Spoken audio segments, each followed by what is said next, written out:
vamos a empezar revisando entonces la parte de pediatría, ¿ya? La segunda parte corresponde.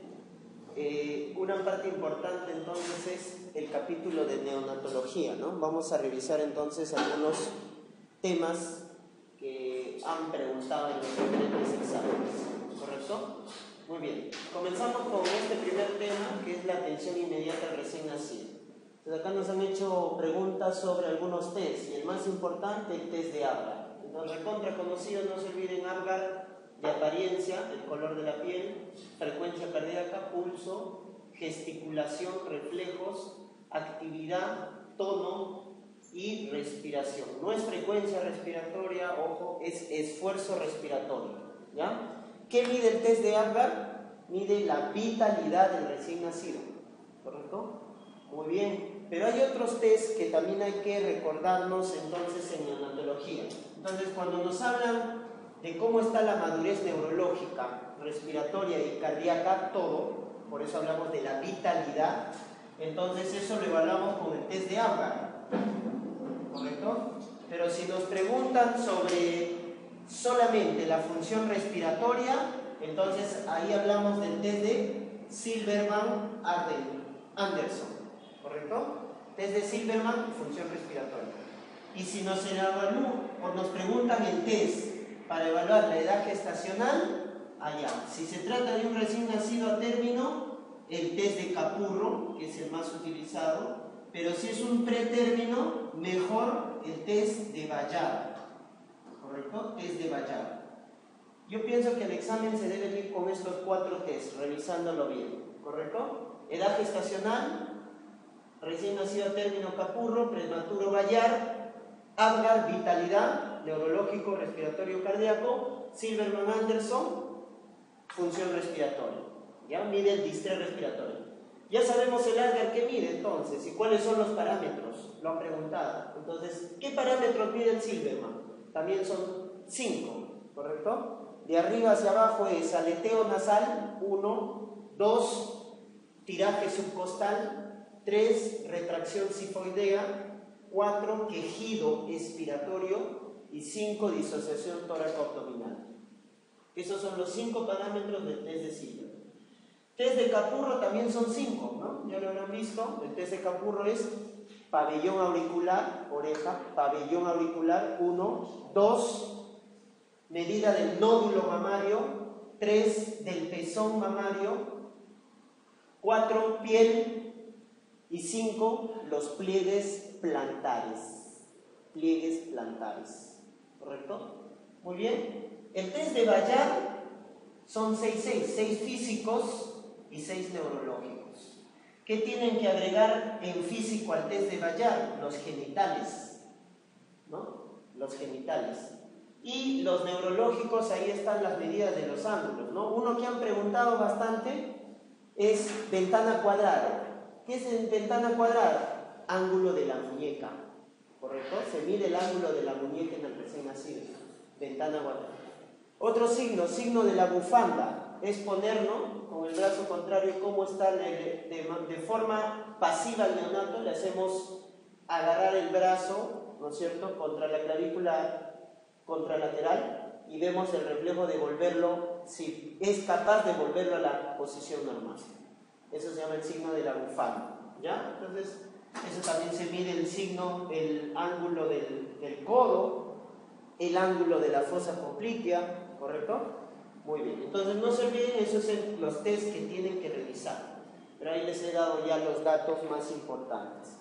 Muy bien, entonces miren, ya podemos responder las preguntas. Miren, nos dice, de los siguientes signos, ¿cuáles sirven para evaluar el Apgar? Fácil. Primero, ¿es frecuencia respiratoria?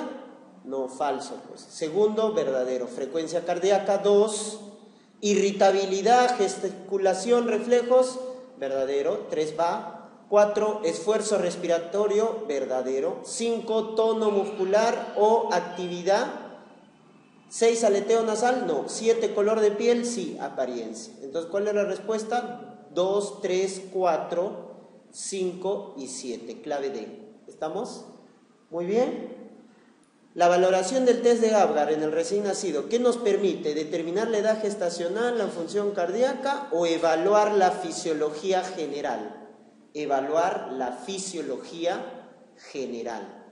Hemos dicho la vitalidad, función neurológica, respiratoria y cardíaca. Muy bien. ¿Qué más podemos responder con esta pregunta? La siguiente, miren, la de la parte inferior, el 2004. La puntuación Apgar, ¿qué no evalúa? No te olvides, no es frecuencia respiratoria, es esfuerzo respiratorio.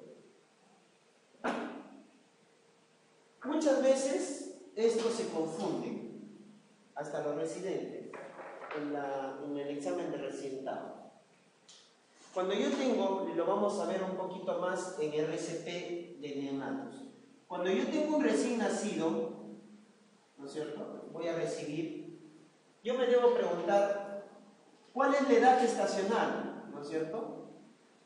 ¿Cómo nació? ¿No? Si llanto al nacer, ¿eso de qué nos habla? De la respiración, o sea, de la función respiratoria.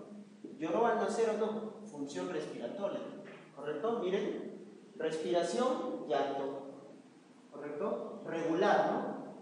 Y el otro, la tercera pregunta, el tono. Ahí está.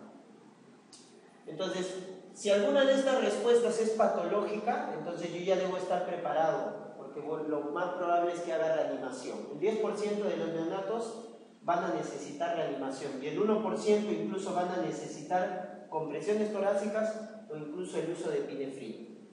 Pero hay una última pregunta que también debemos hacernos. Color del líquido amniótico. ¿Cómo es el color del líquido amniótico? Porque eso nos va a determinar la acción inmediata que vamos a tomar frente al recién nacido. Si el líquido amniótico, entonces el caso clínico que deben llevarse es el siguiente. Si tengo un recién nacido, ¿correcto?, con líquido amniótico, entonces, y te dices es un líquido amniótico claro, todo pasó, todo es normal, entonces no hago nada. Voy a hacer mis medidas generales. Lo seco, lo estimulo, etc. Quedó ahí. Pero si te dicen que el color del líquido amniótico es meconial, allá, entonces acá, la siguiente pregunta, si te dicen líquido amniótico meconial, lo segundo que tienes que preguntar es cómo ha nacido, ¿no es cierto?, este neonato. Si te dicen que ha nacido vigoroso, ¿cómo te das cuenta que ha nacido vigoroso? Porque su Apgar es bueno. Y si su Apgar es bueno, ha nacido vigoroso, no haces nada tampoco, es como un líquido amniótico claro, ¿correcto? Entonces, líquido amniótico claro o meconial, pero con recién nacido vigoroso, tranquilos. Acá viene entonces el caso, cuando te dicen que el neonato ha nacido deprimido. Líquido meconial con neonato deprimido. Deprimido, ¿cómo puedo interpretarlo? Que ha nacido flácido, que ha nacido con una respiración laboriosa o agónica. Entonces, si ha nacido flácido o tiene una respiración agónica, ese es un neonato deprimido. Y neonato deprimido con líquido amniótico meconial, ¿qué es lo que debes hacer? Lo intubas y aspiras. Dejas contraindicada la estimulación, ¿correcto? Entonces, eso es de memoria. Neonato deprimido con líquido meconial, intubas y aspiras. Entonces, miren, sabiendo eso, miren este caso clínico. Gestante de 38 semanas, bueno, es a término, recuerden a término 37-42 semanas, que llega al expulsivo con membranas íntegras. Pasa a sala de parto y usted debe atender al recién nacido. Se rompe membranas y ¿cómo está el líquido? Meconial, espeso. Allá, el líquido es meconial. Entonces, ¿qué es lo que debemos preguntar? ¿Cómo está el neonato? Es un recién nacido que está llorando enérgicamente y con buen tono. ¿Qué te está diciendo? Que el recién nacido es vigoroso. Por lo tanto, ¿qué debes hacer? Lo vas a tratar como las medidas generales. ¿Y cuáles son las medidas generales? La clave A, intente intubarlo para aspirar el meconio. Falso. ¿Eso cuándo sería? Si te hubieran dicho que el neonato ha nacido deprimido. ¿correcto? La clave A es si el neonato hubiera nacido deprimido, pero no te dicen así. Entonces, ¿cuál es la clave correcta? La B, ¿no? Secado, permeabilización de vías aéreas y evaluación. La C, evalúa frecuencia cardíaca, eso se hace al minuto con el cordón umbilical, no lo vas a intubar. Le aspiras las fosas nasales y luego la boca. ¿El neonato qué respiración tiene? ¿Vocal o nasal? Vocal. Claro, nosotros los adultos sabemos, ¿no?, que la nariz es para respirar, pero el neonato no, pues es inmaduro, recién va a aprender, su respiración es bucal. Entonces, si vas a aspirar, ¿cuál es lo primero que vas a aspirar? Orofaringea, después nasofaringea. Entonces no te olvides, ¿eh? Primero es orofaringea y luego nasofaringea. Muy bien, la D, le aspira, falso, la D es falsa. La E, evalúa el color para darle oxígeno, no. Entonces te das cuenta, no te asustes, líquido meconiano, pero si el neonato es vigoroso, es como si fuera líquido claro. Pero si sale deprimido, no se te ocurre estimular. Intubas y aspiras y después haces las medidas. Muy bien, formas de pérdida de calor del neonato. Miren, doctores, 4 formas de pérdida de calor: radiación, convección, conducción, evaporación. Miren, el neonato, ¿no? Lo recibimos, ahí está, en nuestra cuna radiante, ahí está. Y el neonato, miren, como está en un ambiente, si está en un ambiente libre, recuerden que, y debajo de sus, ¿no es cierto?, de sus, de la cuna radiante, entonces, ¿cómo puede perder calor? El neonato es un cuerpo sólido, le puede transmitir a otro sólido el calor. ¿Eso cómo se llama? Conducción.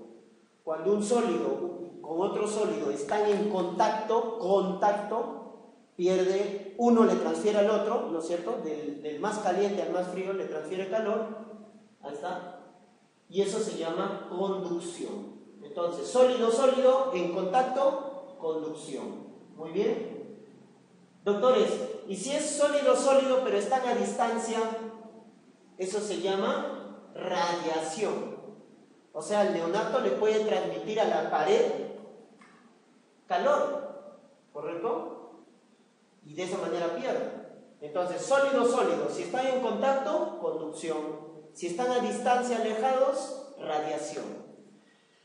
Doctores, y si es como un fluido, ya no es sólido, es sólido-fluido, líquido, aire, flujo sanguíneo, ¿eso cómo se llama?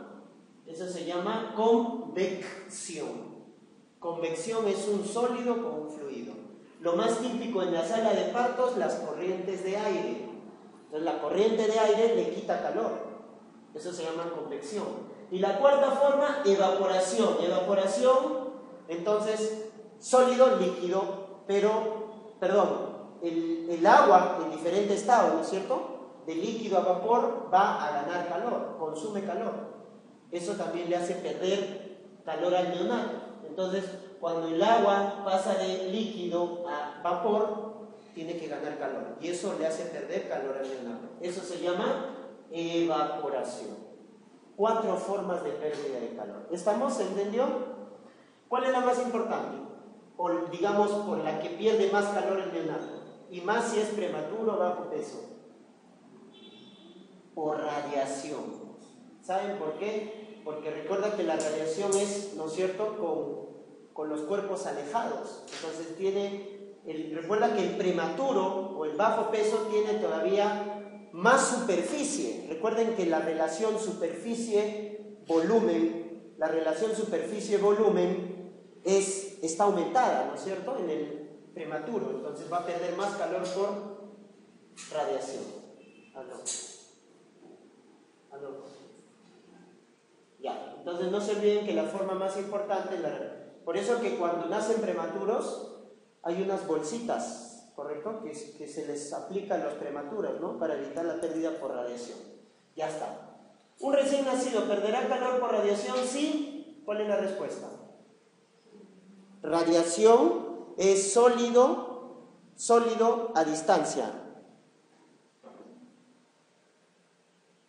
A ver, está expuesto al aire. Si es aire, es un fluido, eso sería convección.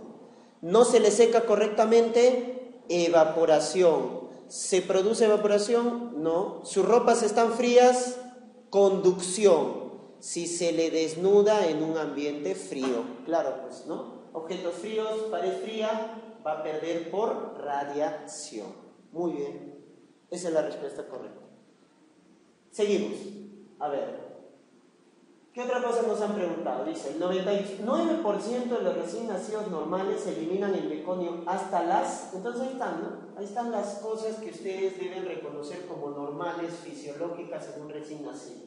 Entonces, frecuencia cardíaca, ahí está, entre 120 y 160, menos en sueño, más en actividad. No te olvides que la circulación fetal es a predominio derecho, porque la resistencia pulmonar es alta. Por eso el ventrículo derecho se hipertrofia.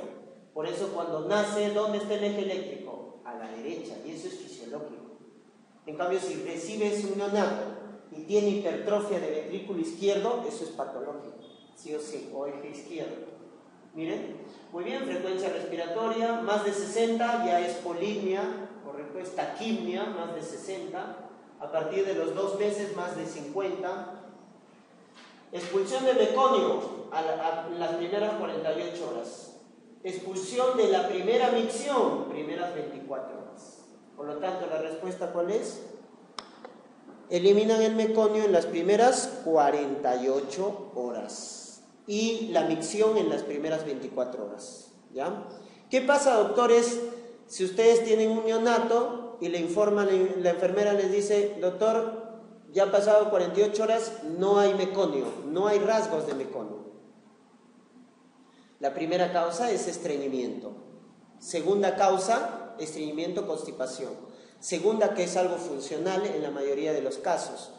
Si es un estreñimiento orgánico, es decir, ya congénito, enfermedad de Hirschsprung, que es una ganglionosis de colon.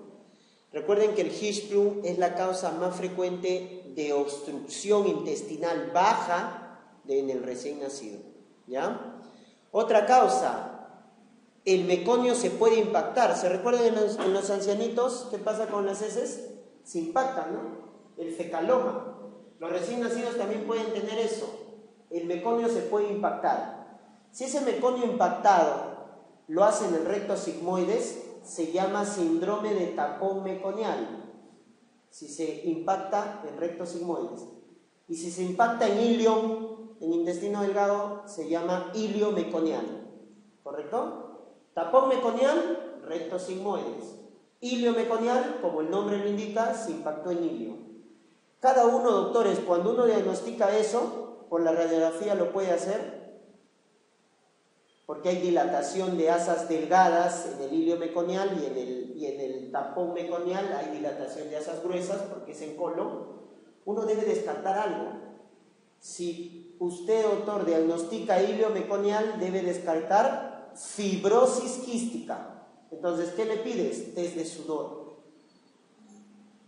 o lo que se le llama el ionotest, ¿no? Porque es el del ion cloro. Y doctores, si ustedes diagnostican síndrome de tapón meconial, ¿qué deben diagnosticar? Enfermedad de Hirschsprung. Y que entonces, ¿qué le deben pedir? Biopsia, ¿no es cierto? De recto. Y ahí va a salir la aganglionosis. Muy bien.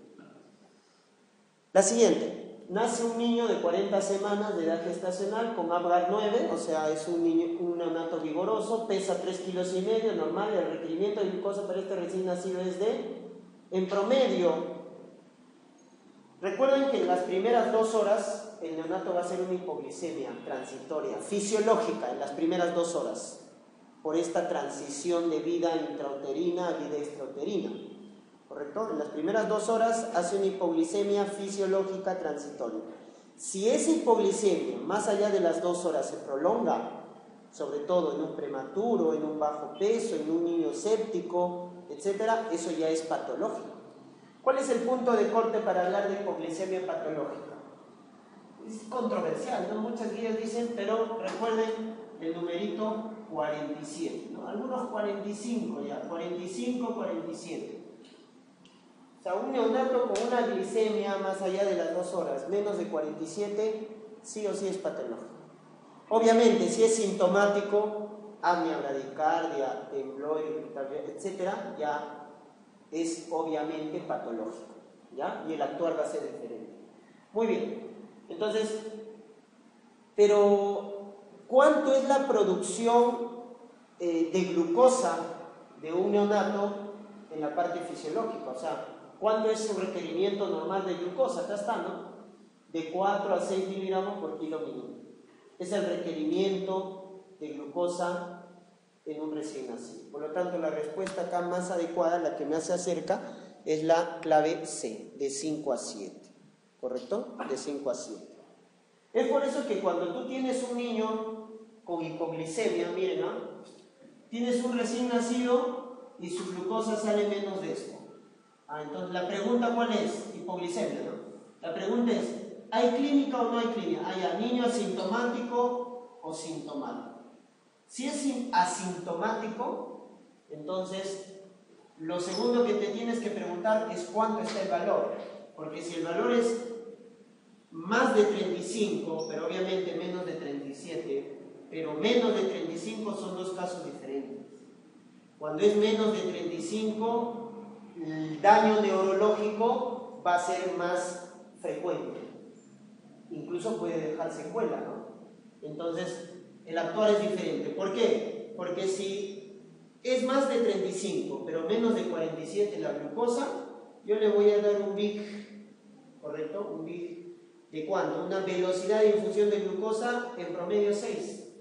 6 miligramos por kilo minuto, ¿correcto? 6 miligramos por kilo minuto. Pero si es menos de 35 ya le tengo que aumentar. O sea, ya no le voy a dar 6, le voy a dar 8 miligramos por kilo minuto. La velocidad de infusión es mayor. ¿Ya? Muy bien. Y si es sintomática, doctores, si es sintomática, le voy a dar, comienzo con esta velocidad de 8 miligramos, pero ¿cuál es la diferencia? Le voy a dar un bolito. ¿Bolo de cuánto?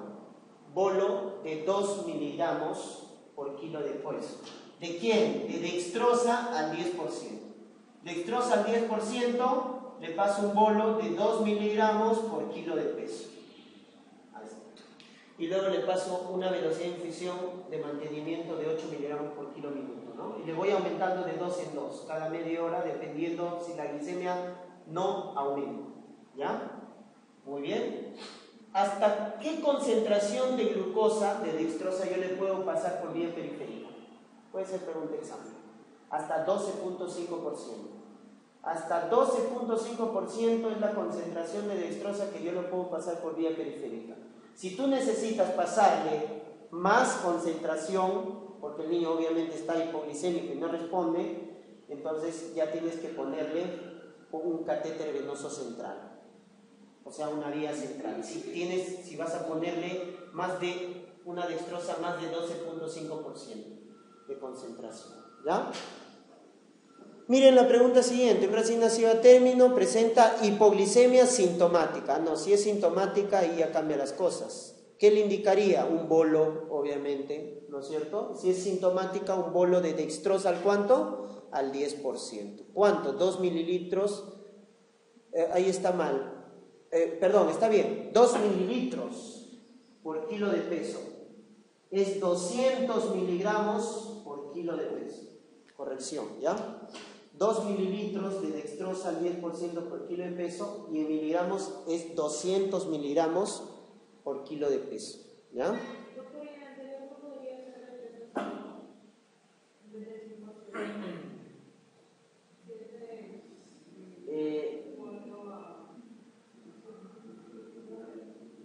En realidad, no, 3 es ya muy bajo. No, 3 es... O sea, es un poco discutible, sí le hemos revisado esta pregunta, pero 3 no entraría, o sea, si hubiera sido 4 tal vez, no, 4 para arriba, 3 no, es muy pobre, por el 3, más que nada. Entonces la mejor respuesta, por eso les decía, la mejor respuesta ahí estaría entre la C, incluso entre la A, pero la A también ya es mucho, ¿no? Hasta 9 ya no. Entonces de 5 a 7, 3 es muy bajo. Por eso no va a la B, porque está tomando el 3. El 3 ya es muy bajo, ¿ya? Y la siguiente, en un recién nacido la glucemia es normal por los siguientes mecanismos, excepto, entonces recuerden que en las 2 primeras horas el niño hacía hipoglicemia, entonces ¿qué va a hacer a las 2 horas para recuperar esa glicemia normal? Activar mecanismos contrarreguladores, o sea, las hormonas que hacen hiperglicemia se van a elevar. ¿Cuáles son las hormonas que hacen hiperglicemia? La primerita en actuar, las catecolaminas, luego el glucagón, el cortisol. Entonces, se eleva las catecolaminas, verdadero. Hay gluconeogénesis hepática y renal, o sea, se produce nueva glucosa en el riñón y en el hígado. Se eleva el glucagón, se hace glucogenólisis, ¿no? La reserva glucógeno, pero lo que no se produce es la elevación de la insulina, pues, ¿no? Porque eso, ¿qué haría? Más hipoglicemia.